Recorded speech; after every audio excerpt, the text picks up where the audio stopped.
अधिकतर मामलों में देखा गया है। तो उन पीड़ितों का दर्द सुनने के लिए, क्योंकि सुबह हमने पार्लियामेंट में जैसे सेशन स्टार्ट हुआ हमने इस विषय को उठाया, लेकिन स्पीकर साहब ने सदन स्थगित कर दिया, उनको परमिशन है तो वो अपने अधिकारों का प्रयोग उन्होंने किया। हम अपने अधिकारों का प्रयोग करते हुए मैं पीड़ित परिवार मिलने जाना चाहता हूँ। मेरी वहाँ के अधिकारियों से बात हुई।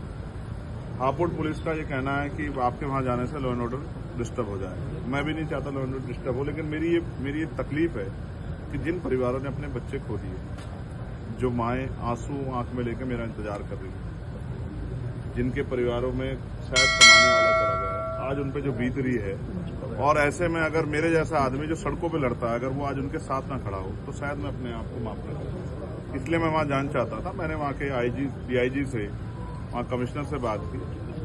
उन्होंने मुझसे कहा कि यहाँ जो है मजिस्ट्रेट ने जो है निषेध कर दिया बाहरी व्यक्ति का आना। मैंने उनसे कहा कि मैं खुशी से नहीं आ रहा, आप वहां फिर इन्वेस्टिगेशन करें।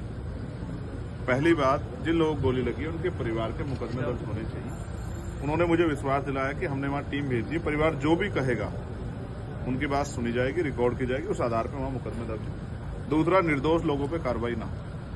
तीसरा, इस पूरी घटना की मजिस्ट्रियल जांच के शायद उन्होंने आदेश दिए, लेकिन मैंने इसकी सीबीआई जांच की मांग की, वो भी सुप्रीम कोर्ट की निगरानी में। और चौथा और सबसे इम्पोर्टेंट, जो ऐसे अधिकारी हैं जो सिर्फ सरकार को खुश करने के लिए, इस तरह के ऐसे अधिकारियों पर कार्रवाई की जाए।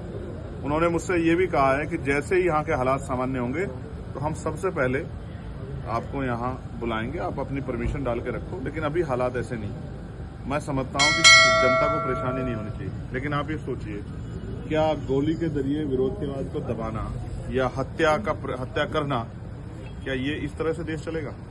संविधान के आधार पर देश चलेगा। जब इस देश में संविधान के आधार पर देश चल भी रहा है और वर्शिप एक्ट 1991 के अकॉर्डिंग 15 अगस्त 1947 को जो संपत्ति या धार्मिक स्थान जिस शक्ति के आधार पे था, जिसके पास था, जिस स्थिति में था, उसी स्थिति में रहेगा। जब ये ऑर्डर है, उसके बाद हर मंदिर में, हर मस्जिद में मंदिर खोजने की जो प्रक्रिया चली है, ज्ञानवापी में, मथुरा में, अयोध्या के बाद एक ट्रेंड बन गया। और मैं समझता हूं कि इससे नौजवानों का कोई भला नहीं हो रहा, लेकिन नौजवानों की जान जरूर जा रही है। मैं ऐसे अधिकारियों को, अब आप ये बताइए कैसे फेयर है कि एक ही दिन जो है एप्लीकेशन डलती है, उसी दिन जो है पिटीशन दायर होती है, उसी दिन ऑर्डर हो जाता है, उसी दिन शाम में सर्वे कमेटी बन जाती है, बिना दूसरे पक्ष को सुने। ये कैसा न्याय है? आप दूसरे पक्ष को तो सुनोगे ना, बिना दूसरे पक्ष को सुने। मैं भी लॉयर हूं, हमारे भी मुकदमे चल रहे हैं, हम देखते भी हैं, दूसरे पक्ष को अपनी बात कहने का मौका दिया जाता है, या बस सिर्फ सर्वे का ऑर्डर कर दो। ऐसा लगता है कि पूरी घटना के पीछे कोई कॉन्स्पिरेसी है और इसकी जांच होनी चाहिए। जो दोषी हो, अधिकारी हो, कोई नेता हो, सब पे कार्रवाई हो, लेकिन निर्दोष लोगों को जेल ना भेजा जाए और पुलिस के ऐसे अधिकारी जो सत्ता खुश करने का ऐसा करें, उन पर कार्रवाई। ऐसा कहा जा रहा है कि दलित समाज के कुछ बिकाऊ लोगों के माध्यम से एक पार्टी बनाई जो हेलीकॉप्टर में घूम रहे हैं और कुछ लोगों के माध्यम से अपनी 1-2 सीट ले रहे हैं। इस पर आपका क्या कहना है? आप बताओ, क्या 1-2 सीट लेना आसान है? आप पत्रकार साथी कोई लड़के देखें, और जो लोग चुनाव लड़के जिन्हें नहीं मिल रही उनके बारे में सोच लो। देखो माननीय बहन जी, आप सीधा मुझसे कहो कि बहन जी ने मेरे विषय में कहा। बहन जी हमारे नेता है, बड़ी है, बड़े कुछ भी कहते हैं तो सतर्क करने के लिए कहते हैं, और आप जानते हैं वो खुद कुछ नहीं कहती, उनको एक पेपर लिख के देता। कौन उनके दफ्तर से लिख के देता, मुझे उसका नाम भी मैं जानता हूँ। वो जानबूझ के ऐसी बातें उनसे कहलवाता है जिससे जो है मैं उन पर कोई रिएक्ट करूँ। वो हमारी बड़ी हमारे संस्कारों में नहीं है कि अपने बड़ों का कभी अपमान करना है।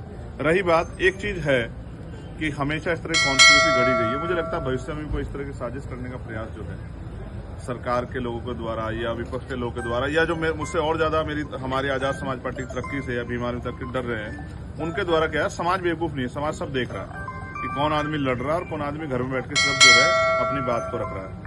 तो मैं ऐसी सारी साजिशों का सामना करने के तैयार। सब जानते हैं जिसको रोका नहीं जाता उसके खिलाफ साजिश होती है, तो हम हर साजिश का सामना करेंगे। आपकी जमानतें बच रही, आप क्या सवाल कर रहे हो? हमने भाजपा के लोगों को हराया, लोग अपनी लोकसभा में, और यहाँ भी अगर सत्ता में गुंडागर्दी नहीं होती और वोट फेयर इलेक्शन होता गाजियाबाद में, कुंदरकी में और मीरापुर में, तो भी आप परिणाम आप देख लेते। इतने लूट के बाद हम वहां तीसरे नंबर पे हैं। अगर लूट ना होती तो हम पहले नंबर पे होते। और आप सब जानते हैं कि ये लूट इसलिए की गई क्योंकि मुख्यमंत्री सेंटर से जो चल रहा है उसमें उसको जो है उसको मैनेज करना चाहते हैं। आपने देखा बैरिकेडिंग, देखे कभी आपने? इलेक्शन कमीशन की गाइडलाइन थी कि पर्ची चेक नहीं करेगी पुलिस, लेकिन क्या पर्ची नहीं चेक हुई? वीडियो नहीं है, एविडेंस साथ क्या अपने अधिकारी कर्मचारी सस्पेंड नहीं किए? क्यों किए? ये लूट हुई है, इसकी अगर जांच हो जाए तो बहुत सारे अधिकारी जेल में जाएंगे, चुनाव दोबारा होगा। हम इन चीजों से डरने वाले नहीं, हम फिर इससे ज्यादा ताकत से प्रयास करेंगे। बहन जी हमेशा हमारे लिए सम्मानित रहेगी, लेकिन समाज को ये देखना है कि उनकी लड़ाई कौन लड़ रहा है और किसके साथ खड़े होकर सुरक्षित रहे। आज गोलियां चल रही है, क्या हमारे लोगों की जान सस्ती है कि कोई भी गोली चला देगा? पैदा करना और उसको पालना कोई आसान काम है क्या कि आप जान लेने पे उतर आए? ऐसे करोगे विरोध को ऐसे दबाने का काम करोगे? ये जुल्म हम लोग नहीं सहेंगे, ईंट से ईंट बजा देंगे सरकारों के अगर हमारे लोगों की जान से खेलने का काम करेगी सरकार। और आज नहीं, अगर वो है, मैं तो एक संवैधानिक पद हूं, मेरी जिम्मेदारी है, मैं रिस्पॉन्सिबल हूं। मैं पुलिस और एडमिनिस्ट्रेशन की तरह नहीं हूं कि कोई जाके माहौल खराब करे या गोली चलाए। आज नहीं जाएंगे तो कल जाएंगे, कल नहीं जाएंगे तो परसों जाएंगे, लेकिन अपने लोगों के बीच में जाएंगे और वहां जो हो रहा है वो सबके सामने रखेंगे। लेकिन मैं अपने संबल के परिवारों को ये कहना चाहता हूं कि वो अकेले नहीं, हम सब लोग उनके साथ खड़े। और मैं शांति की भी अपील करता हूं कि सब लोग शांति बना के रखें, क्योंकि हिंसा किसी बात का समाधान क्या नहीं है। संभल जाने की अनुमति आपको हापुड़ प्रशासन से मिल गई? नहीं, हापुड़ प्रशासन से नहीं, हापुड़ प्रशासन तो इस बीच में है ही नहीं। ये संबल प्रशासन मुरादाबाद जो है एडमिनिस्ट्रेशन का है, मेरी वहाँ के जो हैं जो डीआईजी हैं और वहाँ के जो कमिश्नर, दोनों से बात हुई और उन्होंने मुझे विश्वास दिलाया कि कोई भी अन्यायपूर्ण पक्षपातपूर्ण कार्रवाई नहीं होगी। और अगर ये पुलिस की गोली द्वारा हुआ, वो अगर कह रहे हैं, मैं कह रहा हूँ कि परिवार कह रहे हैं हुआ, तो पीड़ित परिवारों के एप्लीकेशन पर कार्रवाई होगी, मुकदमे दर्ज होंगे, ऐसा उन्होंने मुझे विश्वास दिलाया। कोई निर्दोष जेल ना जाए। दोषी पे मैं दोषी कार्रवाई को मना नहीं कर रहा हूँ। मैं पत्थरबाजी का सपोर्ट नहीं करता, मैं हिंसा का सपोर्ट नहीं करता। जो पुलिस और कर्मी घायल हुए हैं, मैं उनके लिए भी मेरे मन में पीड़ा, लेकिन ये स्थिति बनी क्यों, इसका भी जवाब जो है वो सरकार को देना चाहिए। मेरे हिसाब से ये जो तेजी से सब कुछ हुआ है, ये एक साजिश है। इस साजिश को बेनकाब करने के लिए इसकी सीबीआई की जांच हो और वो भी सुप्रीम कोर्ट की निगरानी में, तब दूध का दूध पानी का पानी होगा। और ऐसे अधिकारी और इसमें मिली भगत वाले नेता सब जेल जाएं, तब जाके शायद माहौल सामान्य होगा, क्योंकि ऐसी